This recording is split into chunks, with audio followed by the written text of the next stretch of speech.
pessoal, tudo bem? Sejam todos bem-vindos a mais uma aula de física. O tema da nossa aula de hoje é relatividade de Einstein.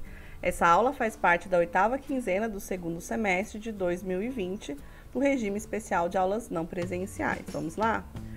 Esse tema da relatividade especial faz parte de uma área da física chamada física moderna. A física moderna foi a física descoberta a partir ali do início do século XX, tá? Alguns acontecimentos marcam o início da física moderna e é o que nós vamos ver agora, ok?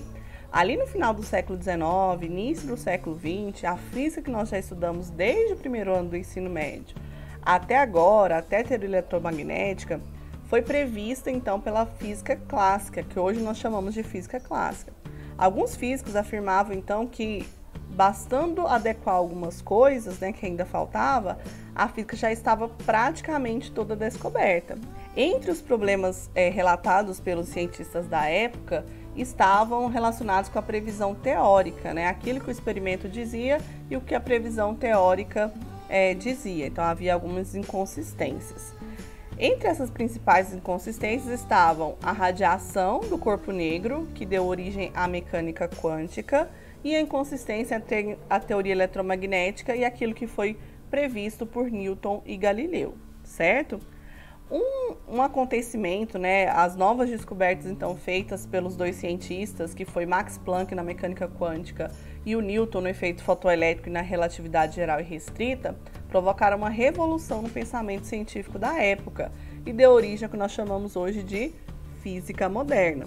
Nos anos que se seguiram, então, houveram diversas descobertas, principalmente relacionadas ao mundo atômico, ao mundo subatômico, com a radioatividade, também com o estabelecimento da dualidade onda-partícula, dos fundamentos da mecânica quântica e, é claro, além de muitas outras descobertas relacionadas ao mundo astronômico. Tudo isso, então, culminou no que nós chamamos hoje de física moderna e contemporânea. Entre os principais cientistas que eu disse para vocês estão aqui, os dois primeiros aqui das fileiras. Esse aqui de cima é o Max Planck, o daqui de baixo é o Albert Einstein. Nós temos também o Niels Bohr, que fez descobertas relacionadas ao modelo atômico, as camadas eletrônicas do átomo. Nós temos a Marie Curie, que foi a primeira mulher a ganhar o primeiro cientista a ganhar prêmios Nobel e a primeira mulher a ganhar um prêmio Nobel de Física e de Química. Nós temos também o Edwin Schrödinger, que fez lá descobertas com principalmente a função de onda do elétron. E nós temos também o Henri Becquerel, um francês que também fez diversas descobertas relacionadas à radioatividade. Tudo isso, então, é o que nós chamamos de física moderna. E como eu disse para vocês, o estudo dela é bem amplo e também um pouco complexo, porque ele faz base da física clássica e insere novos conceitos, tá? Eu quero começar com vocês, então, falando um pouquinho sobre essa relatividade de Einstein.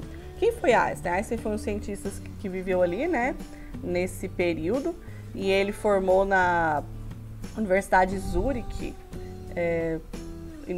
finalzinho do século XIX, início do século XX. Ele se casou, com uma das colegas de sala dele, e essa colega de sala dele nem conseguiu se formar, ele se formou. Quando ele se formou, ele foi trabalhar num laboratório de patentes e isso dava para ele muito tempo livre, para ele pensar um pouco. Então, Einstein ele revolucionou na física teórica. Aqui eu quero abrir um parêntese, que tem gente que fala que quando tem uma teoria, essa teoria não foi comprovada na prática. E em ciência não é bem assim. Sim, nós temos a previsão teórica, que é algo que o cientista faz previamente, antes de colocar no experimento. Porém, para essa teoria ser dada como válida, tem que ter a experimentação. Então, tudo que vocês vão falar em teoria científica é porque ela já houve uma comprovação na prática, tá? A relatividade de Einstein fala sobre a relação do espaço e do tempo. Então, nós sabemos que o espaço ele é tridimensional. Eu tenho a altura, eu tenho a largura e eu também tenho a profundidade. Einstein ainda fez uma descoberta de que haveria uma relação entre espaço e tempo, certo? E nesses estudos dele, ele teve como base dois postulados principais. O primeiro postulado de Einstein é que a velocidade da luz é a mesma para qualquer referencial. Ela é absoluta, o valor da velocidade da luz é o mesmo para qualquer referencial.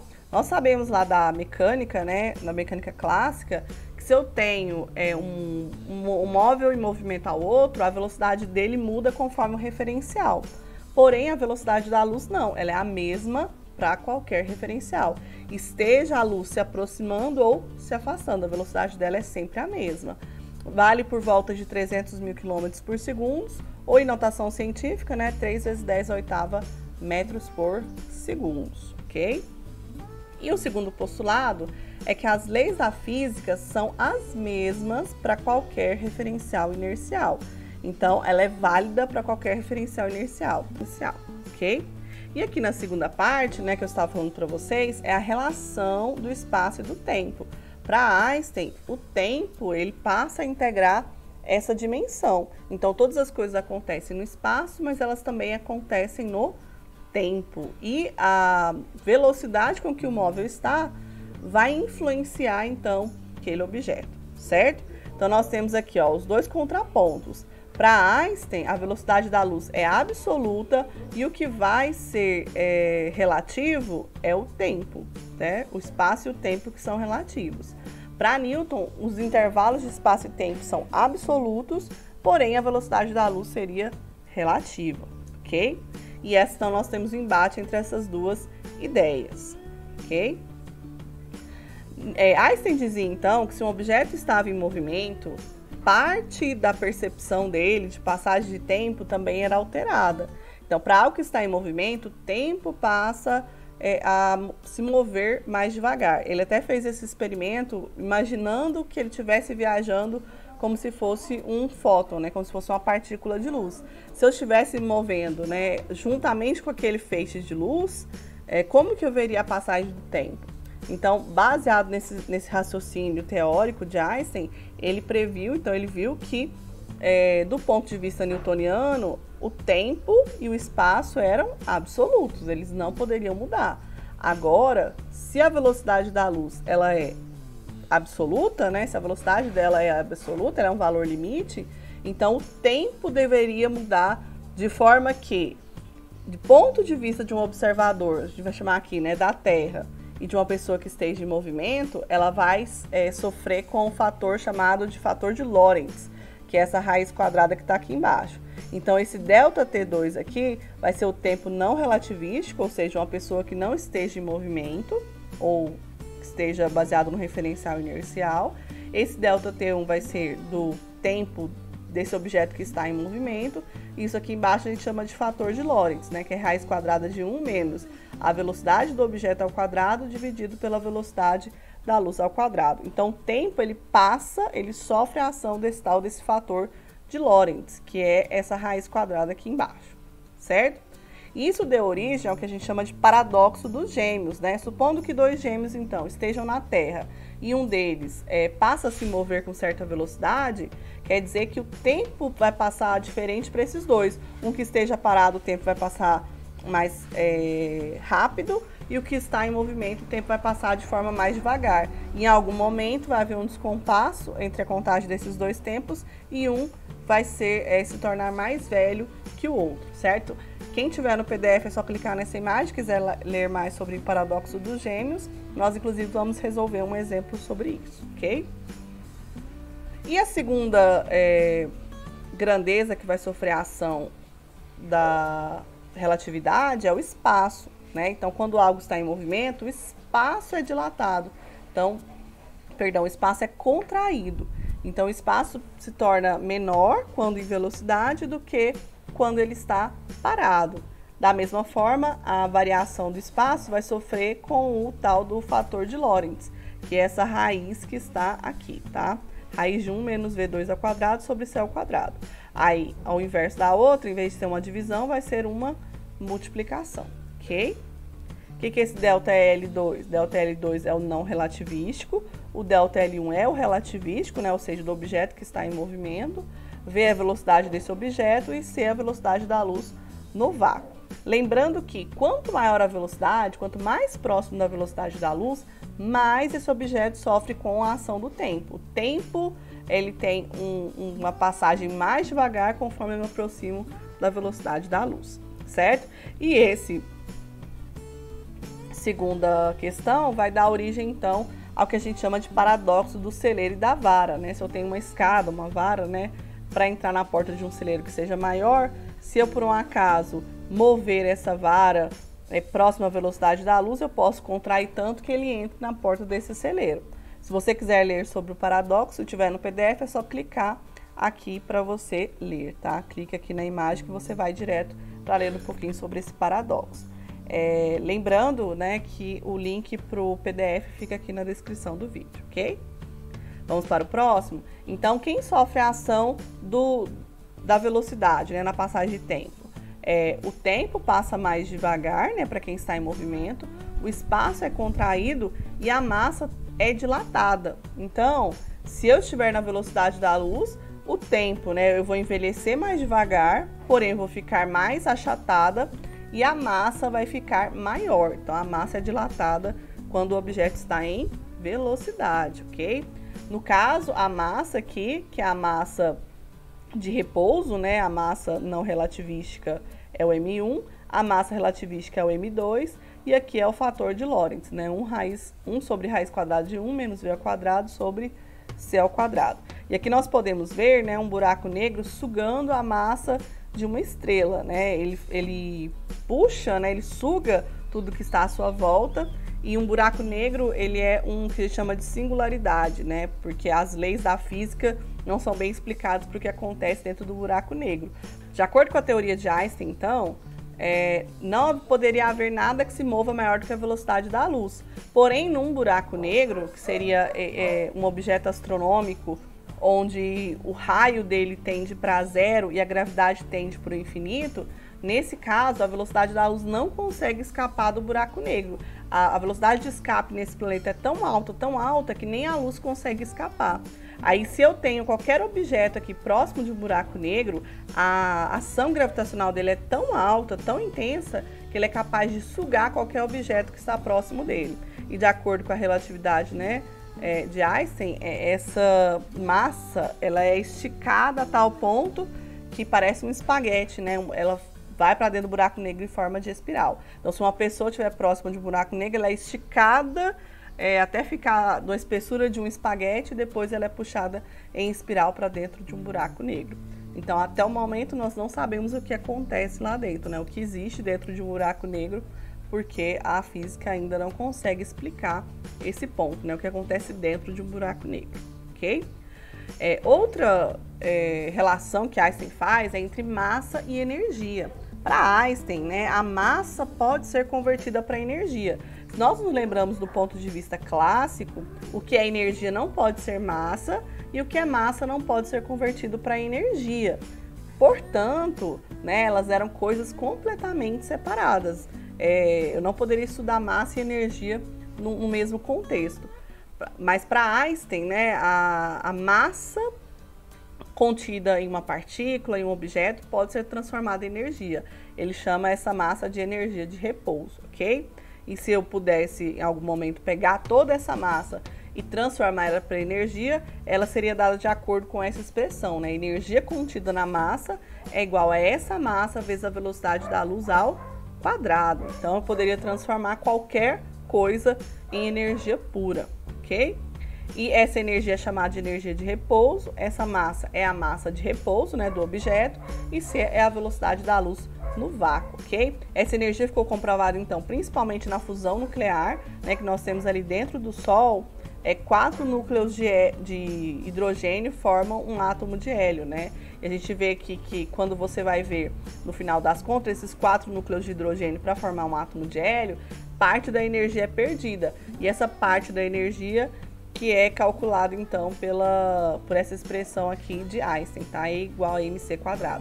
Talvez essa seja a fórmula mais famosa que nós temos da física. Apesar da maioria das pessoas não entenderem o contexto em que ela foi criada, não entenderem o seu significado, ela é uma das fórmulas mais faladas hoje, né? E aí no século XX, pela ficção científica. E por quê? Porque é ela que deu origem, então, à criação de bombas atômicas, né? Ali, finalzinho, né, do século... Finalzinho não, né? Quase na metade ali do século XX, a gente conhece o início do século XX, nós temos a Primeira Grande Guerra, que foi a Primeira Guerra Mundial. Logo depois, alguns anos depois, ali, por volta na década de 40, nós temos então a Segunda Guerra Mundial. E na Segunda Guerra Mundial, nós tivemos o advento do nazismo, né, que muitos judeus foram sacrificados nos campos de concentração. E o Einstein, como judeu, ele foi então, pediu asilo político nos Estados Unidos e foi morar nos Estados Unidos porque ele era judeu. O que acontece? Na época ele ficou ali, porque ele tinha um amigo lá, que a gente até citou ele aqui, né, que é o Max Planck. Eles tiveram alguns trabalhos em conjunto ali no início, e ele então viu que eles tinham, de acordo com essa teoria, a capacidade de fabricar então uma bomba atômica. Ele então escreve uma carta para o presidente dos Estados Unidos da época, né, que é o Roosevelt, e ele expõe, né, essa preocupação que ele tem dos alemães, né, dos nazistas, construírem essa bomba atômica. O que acontece? Os Estados Unidos começam um projeto, chamado Projeto Manhattan, e começam a fabricar a bomba, né, a partir do que Einstein diz, a partir dos estudos de Einstein. Vários cientistas são convocados para o Projeto Manhattan e eles trabalham na bomba atômica. Porém, né, ela não foi usada para combater o nazismo, ela foi usada em Hiroshima e no dia seguinte, ou não sei, 2 dias seguintes, ela foi usada em Nagasaki, né? Nada a ver com o propósito de que Einstein tinha falado, que era para combater o nazismo, né, ou combater a Alemanha nazista que estava na Segunda Guerra Mundial, certo? Como então que essas teorias que parecem tão abstratas, elas podem ser aplicadas no nosso cotidiano? A relatividade de Einstein, essas ideias, né, que trouxeram tanta estranheza para a época e espanto para os cientistas, né, mais tarde elas foram comprovadas, né? Nós falamos hoje sobre a relatividade restrita, mas nós temos ainda a relatividade geral, que vai falar sobre o espaço de uma forma ainda mais abstrata, né, ainda mais estranha para os padrões científicos da época, e parece, né, que esses estudos não fazem sentido a serem aplicados no dia a dia, né? E sim, né, tem uma influência bem pouca. Por quê? Porque as nossas velocidades são baixas, mas se a gente for falar de velocidades próximas à velocidade da luz, de objetos astronômicos, né, isso sim conta com uma grande força, né? O tempo passa de forma bem lenta. Porém, para nós, são milésimos, bilionésimos de segundos que fazem diferença. Porém, se a gente não somar essas pequenas contribuições no dia a dia, no final das contas, isso daria, sim, uma grande diferença, né? Por exemplo, se a gente não considerar a passagem do tempo no movimento de satélites, para poder ver, por exemplo, o GPS, no final dos meses, do ano, aquela localização do início do ano daria uma diferença de quase 700 metros. Então, ela é aplicada, ela tem que ser considerada sim, quando a gente fala de coisas na Terra. Mas no dia a dia, né, a diferença é muito pouca, certo? Outra ideia de Einstein que também é bastante aplicada, né, hoje em dia, é a questão da energia nuclear, que ela só foi possível porque a gente sabe que hoje que massa, na verdade, pode ser transformada completamente em energia. Então, a fissão e a fusão nuclear são baseadas na ideia, né, ou nas propostas de Einstein, né? Também outro conceito, né, que foi muito debatido, principalmente quando o CERN estava ali começando a entrar em funcionamento, que é o caso da matéria e da antimatéria, né? Então, a partir desses estudos também conseguiram se aprofundar no estudo da matéria e da antimatéria. E a antimatéria ela é muito utilizada, principalmente para diagnósticos de imagem, né, onde a pessoa toma um certo, a gente fala de um fármaco, né, e ele faz o carreamento e produz a imagem de um órgão a partir da antimatéria, ok? Vamos responder exemplos, então, desses exercícios? Vamos lá? 2 gêmeos, João e José, ganharam uma viagem em seu aniversário de 20 anos. José ganhou uma viagem pela Terra e João pôde fazer uma viagem pela galáxia a 80% da velocidade da luz. Quando José fez 40 anos, João voltou à Terra. Qual a idade de João? Então, esse daqui é um exemplo do que a gente falou lá no início, né, do paradoxo dos gêmeos. Eu tenho 2 gêmeos, um fica na Terra, um referencial inercial da Terra, e o outro viaja a 80% da velocidade da luz. O que vai acontecer passados os anos, né? Um gêmeo vai estar mais jovem do que o outro, porque um estava em movimento durante 20 anos da sua vida e o outro permaneceu na Terra viajando a velocidades muito baixas, né, quando comparado à velocidade da luz, certo? Quando José fez 40 anos, né, o João volta à Terra. Então, qual é a idade do João? Para saber a variação do tempo, eu tenho que Ele voltou quando José tinha 40 anos, então passaram-se na Terra 20 anos. Aqui são o tempo não relativístico, é o tempo baseado com referencial na Terra.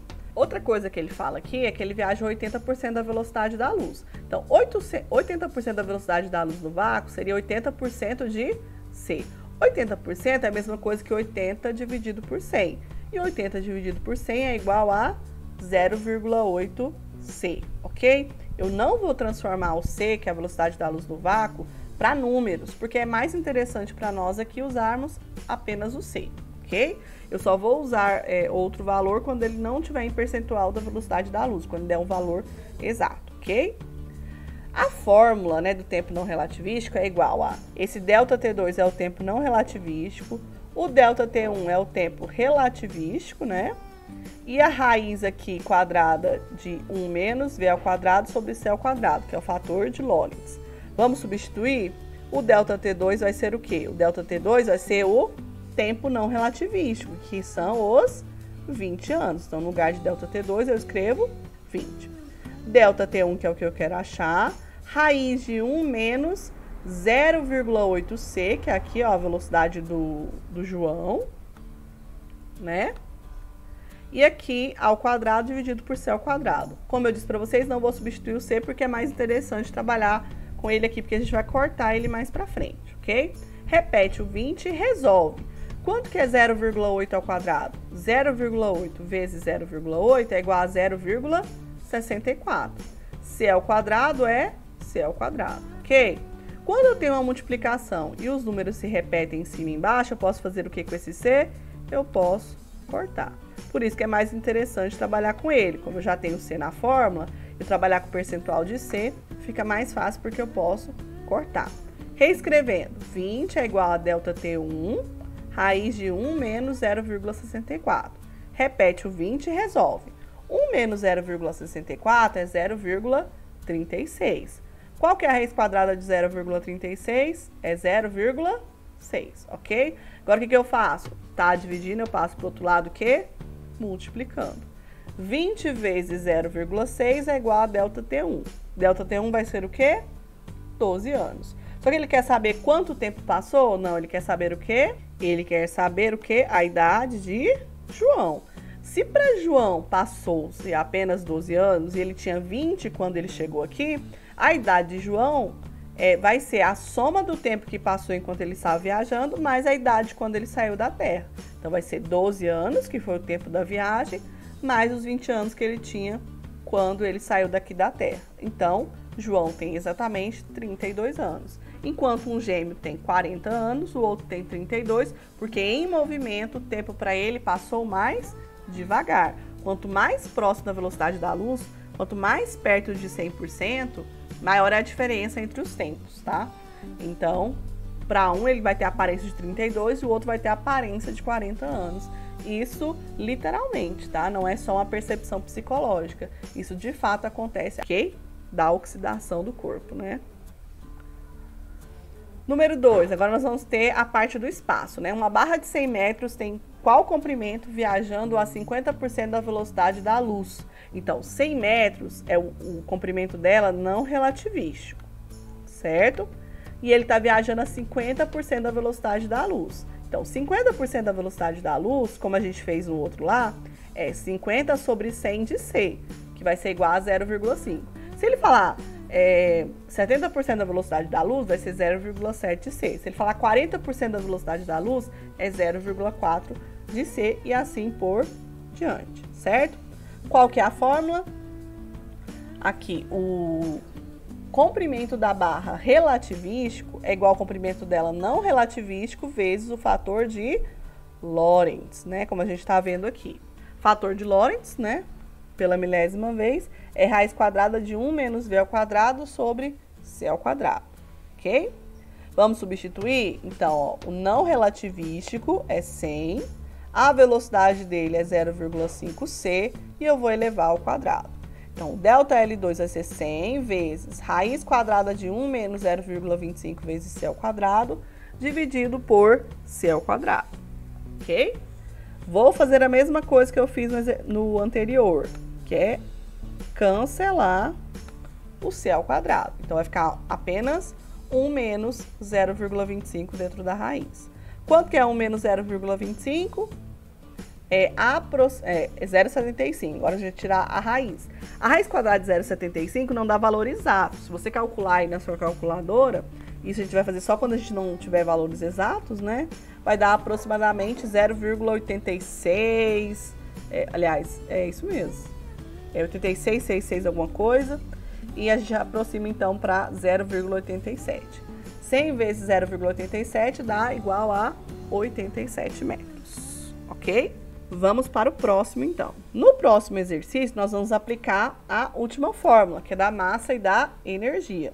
Segundo a obra de ficção, o Centro Europeu de Pesquisas Nucleares, o CERN, teria recentemente produzido vários gramas de antimatéria. Sabe-se que na reação de antimatéria com igual quantidade de matéria normal, a massa total M é transformada em energia E, de acordo com a equação E igual a M vezes C ao quadrado, onde C é a velocidade da luz no vácuo. Aí tá aí dando os valores, né? 1 megawatt é 10 a sextas watts. A explosão de uma Little Boy produziu 60 vezes 10 elevado a 12, ou seja, 15 quilotons. A Little Boy é a bomba atômica, né? Primeira bomba atômica. Um mês é igual a 2,5 vezes 10 a sexta segundos. E o C, que ele nos deu, que é 3 vezes 10 a oitava metros por segundo, tá? Então, nós vamos usar todos esses dados para responder o item A, B e C. No item A, ele pergunta: com base nessas informações, quantos joules de energia seriam produzidos pela reação de 1 grama de matéria com 1 grama de antimatéria? Então, nós temos no total 2 gramas de matéria com antimatéria, né? Massa total seria 2 gramas. Só que eu tenho que transformar para quilogramas. Eu não posso usar nessa fórmula o grama, eu tenho que transformar para quilogramas. Como que eu faço isso? 1 grama é igual a 1 dividido por 1000, e isso vai dar em quilogramas. Dividir por 1000, eu posso pegar e transformar isso aqui na potência de 10, que é 10 elevado a 3, e eu subo invertendo o sinal. Então, fica 10 a menos 3 quilogramas. Sempre que possível, eu preferi trabalhar com unidade de medida com notação científica, porque fica mais fácil a gente fazer os cálculos, como vocês vão ver aqui pra frente, ok? A fórmula E igual a mc quadrado, é o que eu quero achar. A massa, 1 grama de matéria mais 1 grama de antimatéria, 1 mais 1, vezes 10 a menos 3, que foi o fator que eu descobri aqui, ó, para transformar para quilogramas, vezes 3 vezes 10 a oitava, isso ao quadrado. Vou resolver essa soma aqui primeiro, 1 mais 1 é 2. Repete o 10 a menos 3 e resolve. 3 ao quadrado não é 3 mais 3, é 3 vezes 3. 3 vezes 3 é 9. 10 elevado a oitava ao quadrado conserva a base e multiplica os expoentes. 8 vezes 2 é 16, ok? O 3 eleva ao quadrado, o 10 à oitava conserva a base e multiplica os expoentes, ok? Agora eu vou multiplicar número sem potência com número sem potência e número com potência com número com potência. Quanto que é 2 vezes 9? 2 vezes 9 é 18. 10 a menos 3 vezes 10 a 16, conserva a base, soma os expoentes. 16 menos 3 é igual a 13 joules, ok? Então, fica 18 vezes 10 a 13 joules. Colocando em notação científica, ou seja, passando a vírgula que está aqui, andando uma casa para esquerda, eu subo um positivo. Então, vai ficar 1,8 vezes 10 a 14 joules, ok? Então, essa é a nossa resposta. Letra B. Na letra B, ele quer saber o seguinte: supondo que a reação matéria e antimatéria ocorra numa fração de segundo, ou seja, numa explosão, a quantas Little Boys a bomba nuclear lançada em Hiroshima em 6 de agosto de 45 corresponde à energia produzida nas condições do item A? Ou seja, se eu pegar aquela energia que é 1,8 vezes 10 a 14 joules, a quantas bombas que apenas 2 gramas, né, 1 grama de matéria com 1 grama de antimatéria, são capazes de produzir referente à energia? Vamos lá? Então, eu sei que a energia da bomba atômica, aliás, a energia de 1 grama de matéria com antimatéria deu 1,8 vezes 10 a 14. E uma bomba atômica, conforme ele deu lá nos dados pra gente, foi 60 vezes 10 a 12. Então, eu tenho que dividir esses dois. Para ficar mais fácil, eu vou andar, ó, uma vírgula, eu vou andar aqui para esse lado, né? Vou andar para a direita. E essa aqui eu vou andar para a esquerda. Quando eu ando uma vírgula aqui para a direita, aqui sobe um negativo e aqui sobe um positivo, tá? Como é que vai ficar, então? 18 vezes 10 elevado a 3 dividido por 6 vezes 10 elevado a 3. 18 dividido por 6 é igual a 3. E o que eu faço com esses dois aqui? Como eles são exatamente iguais, eu posso cortar. Eu só posso fazer isso quando entre eles aqui tem uma multiplicação e quando eles são exatamente iguais, até no expoente. Quanto que é 18 dividido por 3? 18 dividido por 6 é 3. Então, 1 grama de matéria com 1 grama de antimatéria equivalem a 3 little boys, ou seja, equivale a 3 bombas atômicas. Agora você imagina o potencial de energia que é. A última. Se a reação matéria e antimatéria pudesse ser controlada e a energia produzida na situação descrita no item A fosse totalmente convertida em energia elétrica, por quantos meses essa energia poderia suprir as necessidades de uma pequena cidade que utiliza em média 9 megawatts de potência elétrica? Vou usar a fórmula do consumo. Então, E é igual a P vezes ΔT. E nós já achamos que é o quê? 1,8 vezes 10 a 14. A potência é 9 vezes 10 a sexta. Eu vou achar por quanto tempo que essa energia de 1 grama de matéria com 1 grama de matéria poderia alimentar essa cidade, certo? Vou pegar esse 9 vezes 10 a 16, vou passar para o outro lado o quê? Dividindo. Então, vai ficar 1,8 vezes 10 a 14, dividido por 9 vezes 10 a sexta. Vou andar uma casa, igual eu fiz aqui, né? Andar uma casa para lá, vai ficar 3 aqui em cima. 18 dividido por 9 vai ficar 2, tá? E 13 menos 6 vai ficar 7, né? Sobe, trocando o sinal. Aqui sobe, menos 6, ok? 13 menos 6 é 7. Só que aqui ele deu em segundos. Eu tenho que fazer o quê? Converter para meses, tá? Isso aqui ele já tinha dado no exercício anterior, eu fiz só para vocês verem que é mais ou menos o que ele falou, né?